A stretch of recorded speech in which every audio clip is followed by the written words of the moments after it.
আসসালামু আলাইকুম প্রিয় লিসেনার, কেমন আছেন সবাই? আশা করি ভালো আছেন। দেশ ও দেশান্তরের বাইরে থেকে যারা শুনছেন আমাদের নিয়মিত ভয়ের ঘটনাগুলো, সবাইকে স্বাগতম আমাদের ভূতপোকা ইউটিউব চ্যানেলে। তো চলুন শুরু করা যাক আজকের ঘটনা।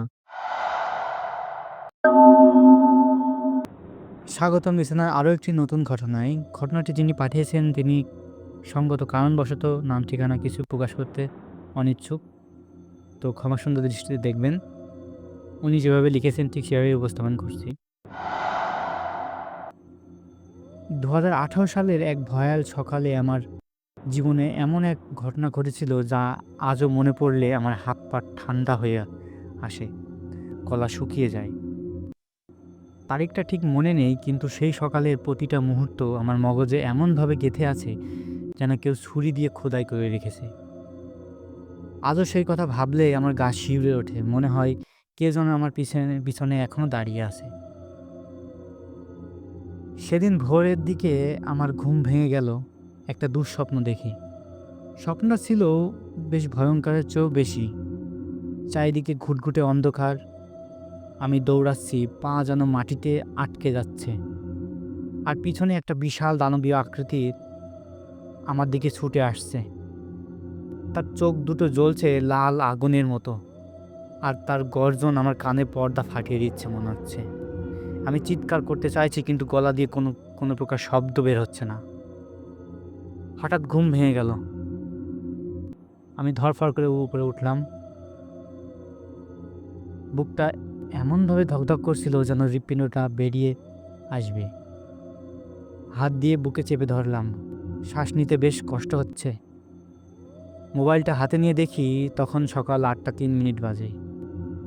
মনে মনে ভাবলাম অফিসের জন্য এখনও অনেক সময় বাকি রয়েছে, তো একটু শুয়ে নিই। কিন্তু আসলে জানতাম না এই সিদ্ধান্ত আমাকে মৃত্যুর দুয়ারে নিয়ে যাবে। কেননা চোখ বন্ধ করলাম বিশ্রাম নিতে, কিন্তু হঠাৎই মনে হলো ঘরের ফ্যানটা অস্বাভাবিকভাবে জোরে ঘুরছে। শব্দটা ক্রমশ বাড়ছে, একটা ঝড়ের গর্জনের মতো, যেন কোনো প্রলয়ঙ্কারী শক্তি ঘরের মধ্যে ঢুকে পড়েছে। বাতাসটা আর সাধারণ বাতাস নয়, এটা গরম, ভারী, আর এমন একটা গন্ধ ছড়াচ্ছে যেন কেউ আমার মুখের উপর দাঁড়িয়ে নিঃশ্বাস ফেলছে। আমার বুকের ওপর যেন অদৃশ্য একটা পাথর চেপে বসে আছে। হঠাৎই আমার শরীরটা অবশ হয়ে গেল। হাত পা কোনোভাবে নড়াতে পারছি না। মনে হচ্ছে কেউ আমাকে শক্ত করে বেঁধে রেখেছে। আমি চিৎকার করতে চাইলাম, কিন্তু গলা দিয়ে একটা শব্দ বের হয়ে যায় না। একটা দমবন্ধ হাঁসফাঁস বেরোলো শুধু। শ্বাস নিতে গিয়ে মনে হলো কেউ আমার কণ্ঠনালী চেপে ধরে রেখেছে।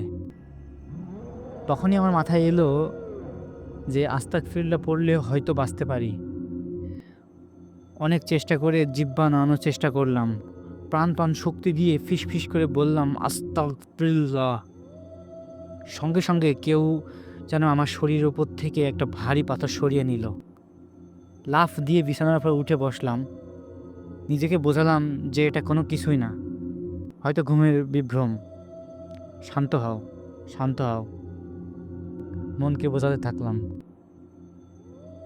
তারপরে ঠিক ভাবলাম যে আরেকটু শুয়ে নিই, হয়তো এটা ভুল ছিল কোনো কিছু। আবার শুয়ে পড়লাম। ভাবলাম একটু ঘুমায় নিই। চোখ বন্ধ করতে সেই বাতাস আবার ফিরে এলো। এবার আরও তীব্র, আরও ভয়ঙ্কর। এটা আর বাতাস নয়, এটা যেন কোনো অশরীরী প্রাণীর গর্জন। আমার কানের পাশ দিয়ে একটা ফিসফিস শব্দ শুনতে পেলাম। বলতে লাগলো, তুই পালাতে পারবি না। হঠাৎই মনে হলো আমার বিছানার পাশে কেউ দাঁড়িয়ে আছে। আমার হৃৎপিণ্ডটা যেন থেমে গেল। চোখ খুলতেই আমি যা দেখলাম তা যেন মৃত্যুর থেকেও ভয়ানক। ঘরের জানালার পাশে ৫-৬টা ছায়ামূর্তি দাঁড়িয়ে আছে। তাদের গঠন একেবারে অস্বাভাবিক, লম্বা, বিকৃত, যেন অন্ধকারে গলে যাওয়া মোমের মূর্তির মতো।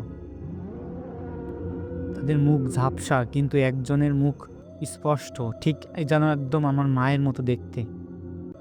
আমি হতবাক হয়ে তাকিয়ে রইলাম সেই অবয়বটার দিকে, কিন্তু সেটা আমার মা না, সেটা আমি ভালোভাবে বুঝতে পারছি। তার চোখ দুটো ছিল কালো, ফাঁকা, যেন দুটো অতল গহ্বর। তার ঠোঁটে একটা বিকৃত হাসি, আর গলা থেকে ভেসে এলো একটা অমানসিক আওয়াজ। বলতে লাগলো, তোর এত জেদ কেন? এসব শুনে আমার শিরদাঁড়া বরাবর একটা ঠান্ডা শিহরণ বয়ে গেল। আবার রাগও হচ্ছিল। রাগে ভয়ে আমি চিৎকার করে বলে উঠলাম, আমার জিদ তো তোর কি? তোর বাপের কি আমার জিদ তো? সঙ্গে সঙ্গে সে একটা পশুর মতো হাসি দিয়ে গর্জন দিয়ে উঠল, যা পুরো ঘর একেবারে কাঁপিয়ে দিয়ে উঠল। হঠাৎই সেই বাতাসটা আমার শরীরের উপর ঝাঁপিয়ে পড়ল। মনে হলো আমার বুকের হাড়গুলো ভেঙে চুরমার হয়ে গেল। মাথার খুলির ভিতরে থেকে কারো কান্নার শব্দ ভেসে আসছে। আমার কানে আবার সেই ফিসফিস শব্দ বলছে, আস্তাক ফিরুল্লাহ পর, আস্তাক ফিরুল্লাহ পর। শেষবারের মতো প্রাণপণ চেষ্টায় বললাম, আস্তাক ফিরুল্লাহ। সঙ্গে সঙ্গে মনে হলো বিছানার নিচ থেকে কেউ আমাকে ধাক্কা দিয়ে উপরে তুলে দিল। আমি লাফ দিয়ে বিছানার উপর দাঁড়িয়ে গেলাম। পুরো শরীরটা ঘামে ভিজে গেছে, মনে হচ্ছিল কেউ আমার গায়ে এক বালতি পানি ঢেলে দিয়েছে। হাত পা কাঁপছে। মোবাইলে তখন সময় দেখলাম 8টা 6 মিনিট বাজে। মাত্র 3 মিনিট। এই 3 মিনিটে আমি যেন মৃত্যুর সঙ্গে লড়াই করে ফিরে এসেছি। এসব ভাবতে ভাবতে বেশ সময় নষ্ট করলাম। তারপর ভাবলাম এসব ভেবে লাভ নেই, দ্রুত গোসল করে অফিসে চলে যাই। কিন্তু মনের ভিতরে সেই ভয় যেন ঠিকই রয়ে গেল। সেদিনের পর থেকে আমি বুঝেছি, ঘুমের রাজ্য কখনো কখনো বাস্তবের চেয়েও ভয়ঙ্কর হতে পারে। আর প্রতি রাতে শোয়ার আগে আমার মনে হয় একটা প্রশ্ন ঘোরে, আমি কি আবার সেই ছায়ামূর্তিগুলোর মুখোমুখি হব? আবার কখনো সেরকম হবে না তো? তো এই ছিল ঘটনা। ঘটনাটি কেমন লেগেছে অবশ্যই জানাবেন। ধন্যবাদ।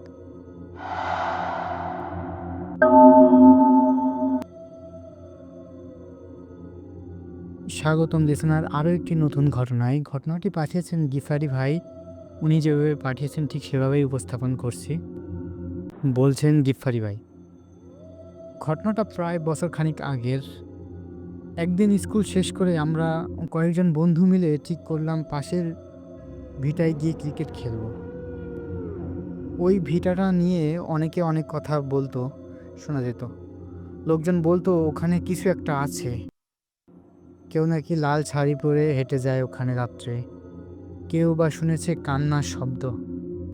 আমরা অবশ্য ভয় পাইনি ওখানে, কারণ আমরা ছোট ছিলাম, তেমন কিছু বুঝতাম না। ভিটায় অনেকগুলো গাছ ছিল, যেমন শিমুল গাছ, গাব গাছ আর কয়েকটা বড় বড় গাছ, যেগুলোর নিচে সূর্যের আলো পৌঁছাতো না। জায়গাটা কেমন যেন চুপচাপ, ঠান্ডা আর অদ্ভুত একটা গন্ধে ভরা ছিল। তো ঘটনার দিন আমরা খেলছিলাম, আমি ফিল্ডিংয়ে ছিলাম। হঠাৎ একটা বল গড়িয়ে চলে গেল গাব গাছের নিচে। আমি একা গেলাম বলটা তুলতে। বলটা হাতে নিতেই পেছন থেকে ধপ করে কিছু একটা পড়ার শব্দ পেলাম। আমি ধীরে ধীরে ঘুরলাম পিছন দিকে, আর যা দেখলাম আমি কোনোদিন ভুলতে পারি নাই।